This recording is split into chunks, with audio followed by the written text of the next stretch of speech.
Hello students of class 6th. Today we will discuss part 3 of chapter number 6, major landforms of the earth. And in this part we will discuss about plateaus. A plateau is an elevated, comparatively level expanse of land. जो plateau होता है वो elevated यानी कि खड़ा हुआ, comparatively level expense of land, ये क्या होता है? ऐसा लैंड होता है जो कि फैला हुआ होता है। एक्सपेंस का मतलब है विस्तार। People also call it table land because of this shape. जो स्टूडेंट्स प्लेटूज़ की शेप होती है उसकी वजह से हम इसको टेबल लैंड भी बोलते हैं। ओके, तो यहाँ पर आप देख सकते हैं स्टूडेंट्स कि ये क्या है? इस फिगर में प्लेटू है और इसका जो शेप है वो आपको किसकी तरह दिखाई दे रहा है? टेबल लैंड की तरह दिखाई दे रहा है। Plateaus account for about 30% of the Earth's surface and are usually over 600 meters above sea level. जो प्लेटूज़ हैं वो 30% जो हमारी अर्थ का सरफेस है उसके हमारी अर्थ सरफेस पे जो 30% एरिया है वो प्लेटूज़ कवर करते हैं and are usually over 600 metres above sea level. और ये 600 मीटर समुद्री स्तर से 600 मीटर ऊपर की तरफ होते हैं। Plateaus are formed when mountains get eroded. Plateaus की जो संरचना है वो कैसे हुई? जो प्लेटूज़ हैं वो कैसे बने? तो समझते हैं स्टूडेंट्स कि जो प्लेटूज़ हैं that are formed when mountains get eroded. जब पहाड़ों को घटा दिया जाता है तब क्या बन जाते हैं? प्लेटूज़ बन जाते हैं। Plateaus are rich in minerals. जो प्लेटूज़ हैं वो खनिज पदार्थों के अंदर या जो खनिज पदार्थ होते हैं वो प्लेटूज़ के अंदर पाए जाते हैं। The Deccan Plateau in India is one of the oldest plateaus and extends over thousands of kilometers. जो डेक्कन प्लेटू है जो कि भारत के अंदर होता है, it is one of the oldest प्लेटू। ये सबसे ज़्यादा पुराना प्लेटू है and x tends over thousand of kilometres, और ये हज़ारों किलोमीटर तक फैला हुआ है। The Tibetan प्लेटू is the highest प्लेटू in the world. जो तिब्बतन प्लेटू है वो सबसे बड़ा प्लेटू होता है इस वर्ल्ड में, इस दुनिया में। या फिर जो तिब्बतन प्लेटू है वो इस दुनिया का सबसे बड़ा प्लेटू है with the height of 4000 to 6000 metres above sea level. इसकी जो हाइट है वो 4000 से 6000 मीटर सी लेवल से ऊपर होती है। The plateaus of Western Australia, East Africa, Kenya, Tanzania and Uganda are other examples to mention a few. अब जो प्लेटूज़ होते हैं जैसे कि वेस्टर्न ऑस्ट्रेलिया है, ईस्ट अफ्रीका है, केनिया है, तंजानिया है, युगांडा है, ये सभी क्या हैं? कुछ एग्जाम्पल्स हैं किनके? प्लेटूज़ के। अब डिस्कस करेंगे स्टूडेंट्स टाइप्स ऑफ प्लेटूज़ कि हमारे कितने टाइप के प्लेटूज़ होते हैं। तो सबसे पहला प्लेटू है इंटरमॉन्टेन प्लेटूज़। तो जो इंटरमॉन्टेन प्लेटूज़ हैं उसमें जो इंटरमॉन्टेन वर्ड है उसका क्या मतलब है? That is situated between mountain ranges. तो ये जो प्लेटूज़ होते हैं ये माउंटेन रेंजेस के बीच में बसे हुए होते हैं। इंटरमॉन्टेन प्लेटूज़ आर पार्टली और कम्प्लीटली एनक्लोज्ड बाय माउंटेन्स।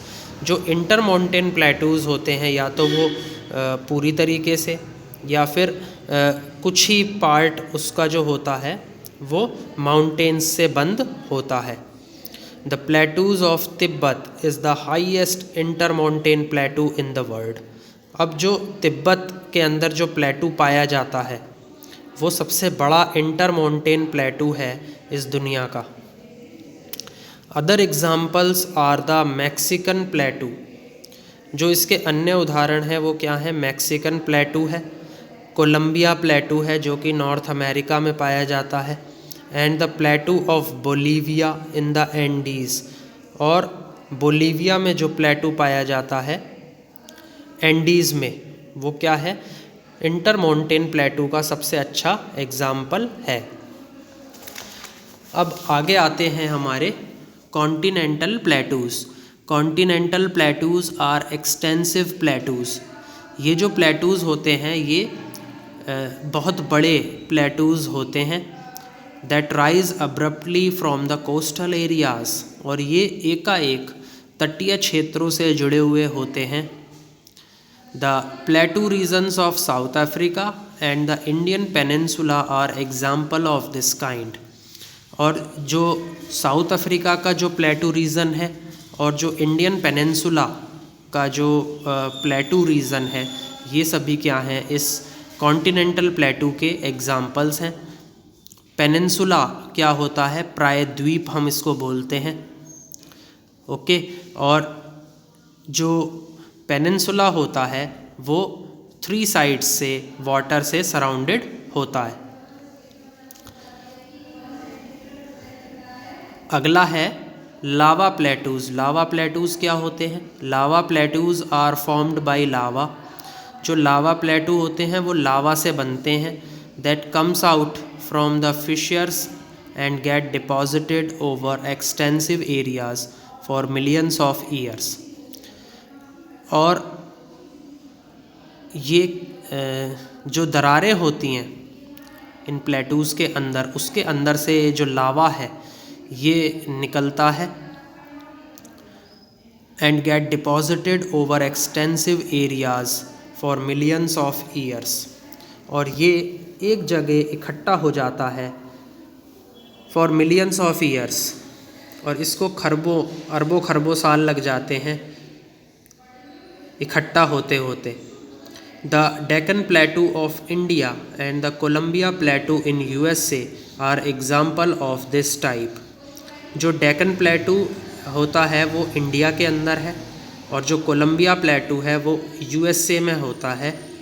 और वो ये दोनों ही प्लेटूज़ लावा प्लेटूज़ के क्या हैं? एग्जाम्पल्स हैं।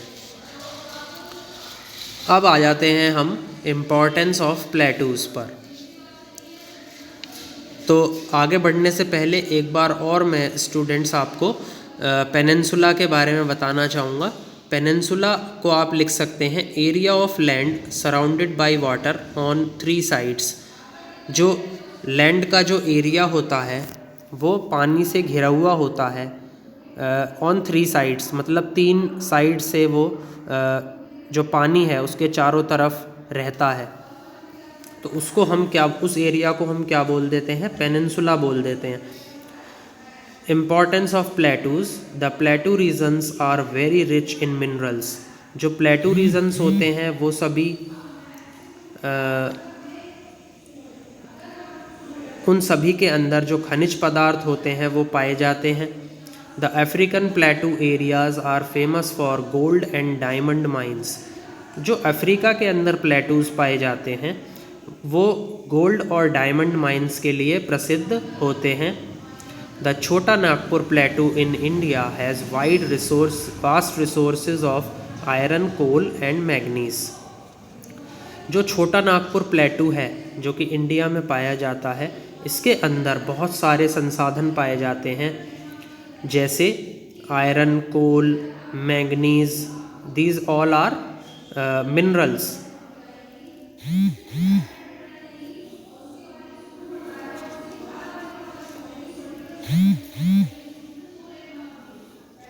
These all are metals that are found in these plateaus.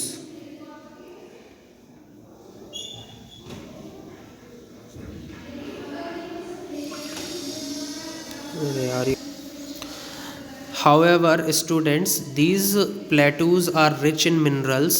Therefore, in the Chota Nagpur plateau, iron, coal, and manganese are found. Lava plateaus have fertile soil and used for farming.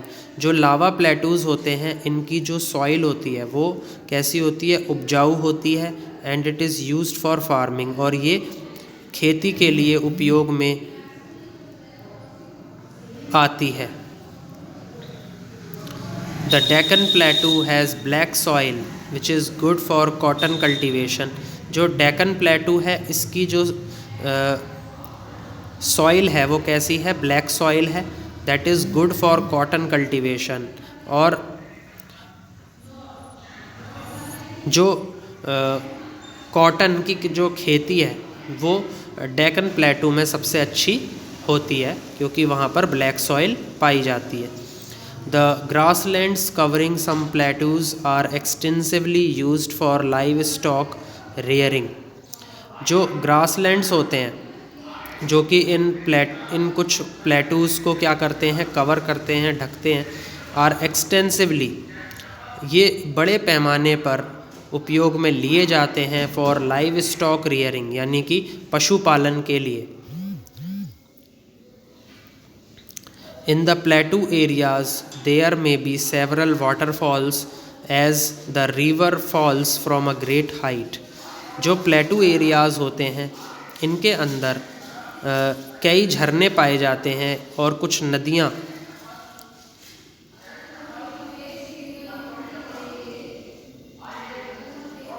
भी इन झरनों से गिरती हैं from a great height. बहुत बड़ी बड़ी ऊंचाइयों से ये जो नदियाँ हैं ये गिरती हैं। In India the jog falls in Karnataka is an example. तो भारत के अंदर जो जॉग फॉल्स हैं, जो कि कर्नाटका में पाई जाती हैं, इसका ये सबसे बड़ा उदाहरण है, सबसे अच्छा उदाहरण है। तो अब हम आ जाते हैं प्लेन्स पे। तो यानी कि आपको स्टूडेंट्स प्लेटूज समझ में आ गए होंगे। अब आगे बढ़ते हैं। Planes are broad. प्लेन्स जो हैं वो चौड़े होते हैं। Nearly level stretches of land, और ये काफ़ी फैली हुई लैंड होती है, काफ़ी फैली हुई ज़मीन होती है। They can spread over 100 of square kilometres, और इनका जो फैलाव है ये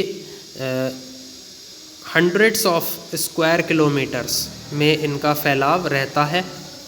यानी कि जो प्लेन्स हैं उनका एरियाज़ क्या होता है, उनका एरिया क्या होता है, 100 kilometre square. More than half of the earth surface is covered by plains. और जो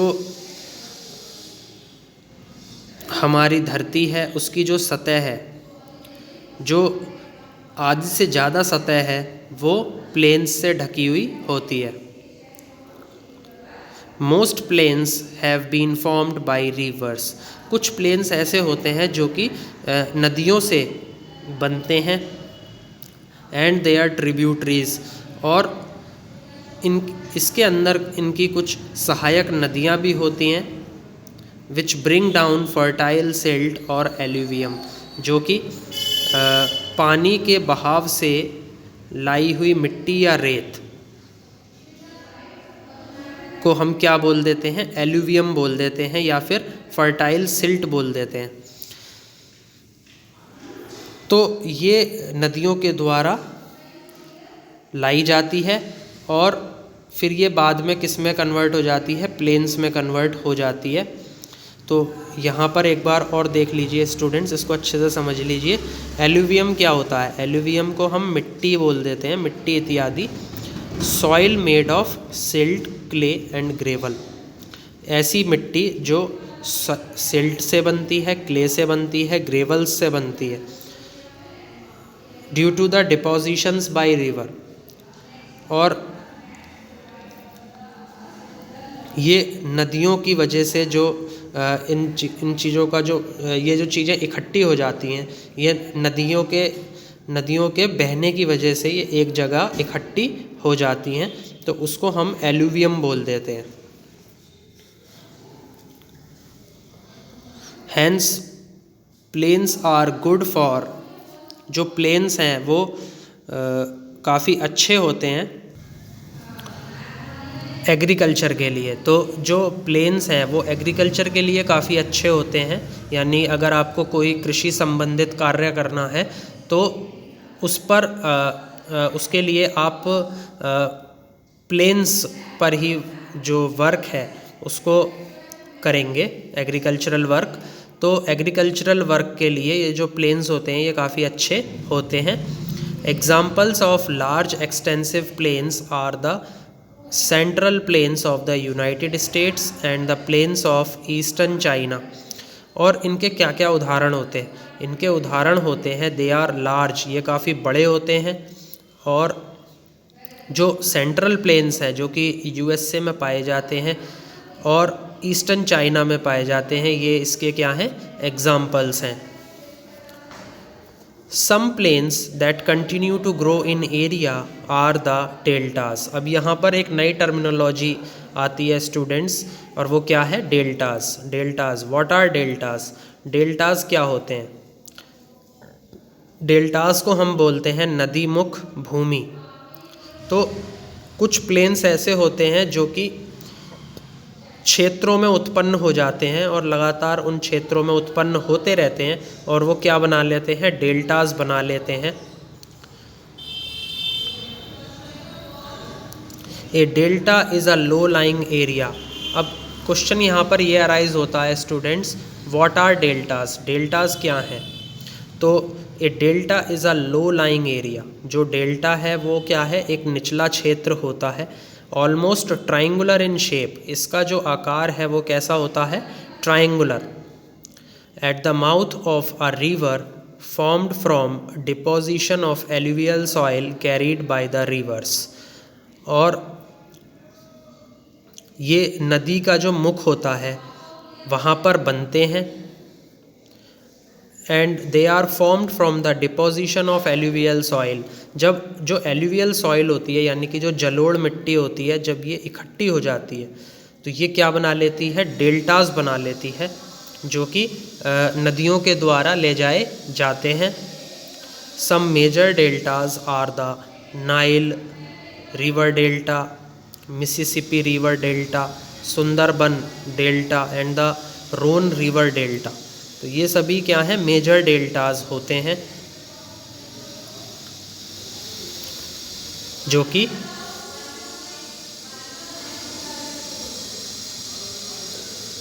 जो नदियाँ होती हैं उनके मुख पर बनते हैं। तो अब हम डिस्कस करेंगे students importance of plains. People find plains useful for a wide range of activities. जो लोग बाग हैं वो प्लेन्स को काफ़ी मददगार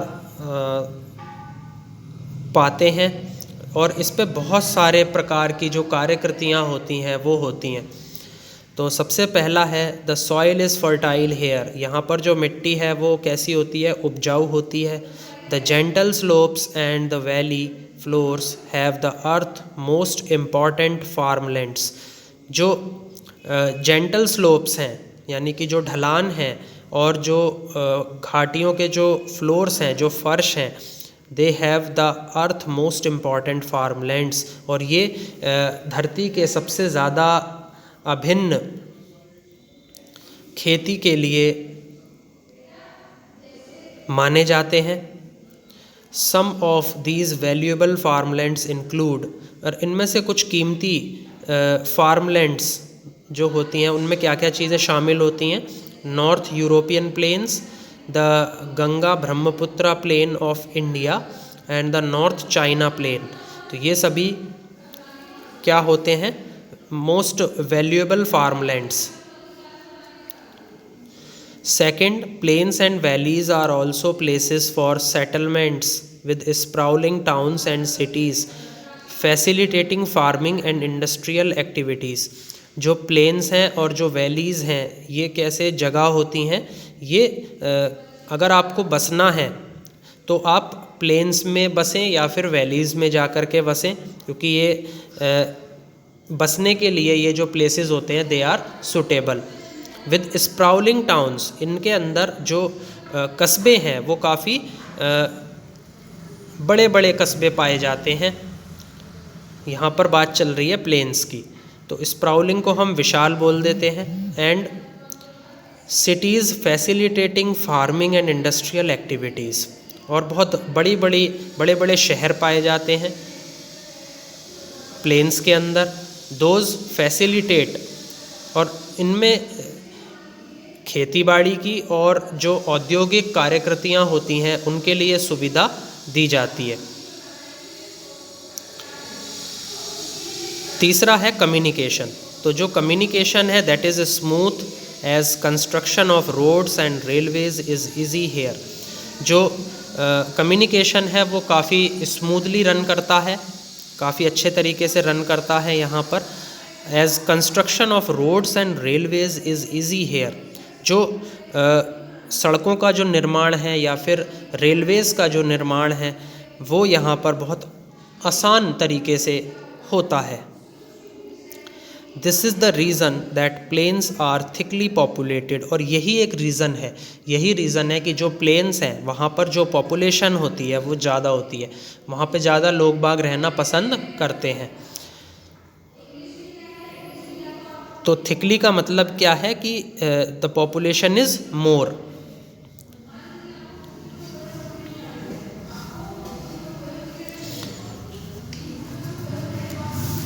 अब डिस्कस करते हैं students submarine relief features. Submarine क्या होता है? जो पानी के नीचे जो रिलीफ फीचर्स पाए जाते हैं उनको एक बार देख लेते हैं। Oceans form a single large continuous body of water on the earth. जो नदियाँ होती हैं वो काफ़ी बड़ी बड़ी और लगातार चलने वाली जो बॉडीज़ होती हैं वाटर की, पानी की, वो पृथ्वी पर पाई जाती हैं। However ocean water also conceals A considerable variety of landscapes. हालांकि जो ओशियन वाटर है, जो नदियों का पानी है,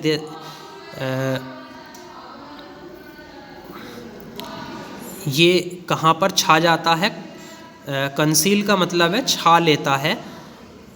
अ कंसिडरेबल वेराइटी ऑफ लैंडस्केप्स, बहुत सारे प्रकार के जो भूदृश्य होते हैं वहाँ पर ये जो ओशियन वाटर है ये छा जाता है। Very similar to those on land, जो कि एक जैसा ही पाया जाता है इस धरती पर, इस ज़मीन पर। The ocean floor has 4 major relief features. जो कोई भी नदी है उसका जो फर्श होता है उसके 4 मेजर रिलीफ फीचर्स होते हैं। सबसे पहला है कॉन्टिनेंटल शेल्फ, दूसरा है कॉन्टिनेंटल स्लोप, तीसरा है एबिसियल प्लेन, और चौथा है ओशियन डीप। जैसा कि आप इस फिगर में देख रहे हैं, तो इस फिगर में ये क्या है? ओशियन ट्रेंच है, सबसे निचला भाग होता है ये ओशियन का। फिर आता है एबिसियल प्लेन, फिर कॉन्टिनेंटल राइज, फिर कॉन्टिनेंटल स्लोप, और फिर कॉन्टिनेंटल शेल्फ। और ये क्या है आपका? Volcanic island. ओके, तो इस तरीके से आपके कुछ सबमेराइन रिलीफ फीचर्स पाए जाते हैं। अब हम डिस्कस करेंगे landforms and people. Landforms affect people in both positive and negative ways. जो लैंडफॉर्म्स होते हैं यानी कि जो भूभाग होते हैं वो लोगों को पॉजिटिव और नेगेटिव दोनों तरीक़ों से अपना प्रभाव छोड़ते हैं। किन पर? लोगों पर। For example, high mountains can be barriers to communication. जो बड़े बड़े पहाड़ होते हैं वो क्या होते हैं? रुकावटें होती हैं कम्युनिकेशंस के लिए। Yet the valleys can become important routes for trade. हालांकि ये जो वैलीज़ होती हैं ये क्या होते हैं? काफ़ी ज़रूरी मार्ग होते हैं ट्रेड करने के लिए या फिर व्यापार करने के लिए। Volcanoes can bring about destruction. जो वॉल्केनोज़ हैं वो क्या लेकर के आते हैं? डिस्ट्रक्शन, यानी कि तबाही लेकर के आते हैं।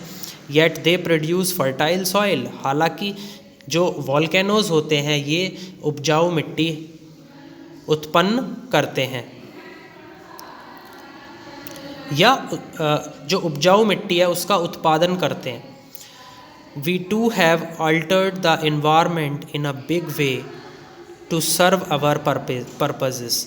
तो हमने क्या कर दिया है, इस वातावरण को बदल दिया है इन अ बिग वे, बहुत बड़े तरीके से, टू सर्व आवर पर्पजेस, जो अपनी उद्देश्य हैं हमारे, जो हमारे उद्देश्य हैं उनकी सेवा करके हमने इन इन्वायरमेंट्स को, इन वातावरण को बदल दिया है। Sometimes we have change the land forms, कभी कभी हम क्या कर देते हैं, जो लैंड फॉर्म्स होती हैं, यानी कि जो भू आकृतियाँ होती हैं, उनको भी हम बदल देते हैं।